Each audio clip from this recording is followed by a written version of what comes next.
मागच्या वेळी पण मला हे वाटलं होतं, की तन्वी जेव्हा असं खूप भारी टास्क जिंकते ना, खेळते तर ती प्रत्येक ह्याच्यात भारी, पण अशी अ, विलक्षणरित्या जिंकते खूप भारी.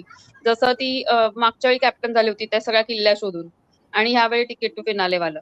तर तेव्हा बाहेर आपण डिबेटमध्ये पण चर्चा करतो आणि इन जनरल चर्चा होते, की हिला काहीतरी काय पेपर फुटला टाइपमध्ये ना, की हिला काहीतरी मदत असणार, काहीतरी असं झालं असणार. असं ह्या दोन्ही प्रसंगी तरी नक्की चर्चा झाली. अ, तर त्या दोन्ही वेळेला मी बघितलंय, की बाहेर अशी चर्चा होते आणि मग वीकेंडच्या वारला तिला ती स्वतःहून म्हणते, की मला बोलायचंय असं म्हणून ती पूर्ण एक्सप्लेनेशन देते त्याच्या मागचं, की मी का जिंकले असं. तर ते कुठे म्हणजे असं आता परत फेक हा शब्द नाही वापरायचा, पण असं वाटतं, की हिने का दिलं असावं एक्सप्लेनेशन? काय म्हणजे कुठेतरी तिला ते असं सांगितलं गेलं, की अशी बाहेर चर्चा होतीये, तर त्याच्यावरचं एक्सप्लेनेशन येऊ दे असं.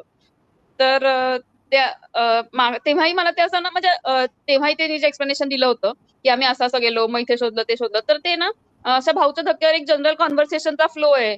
त्या ऑर्गॅनिकली बाहेर आलं असं नाही वाटलं. असं वेगळं जाऊन तिने एक्सप्लेनेशन दिल्यासारखं वाटलं तेव्हाही मला आणि आजही.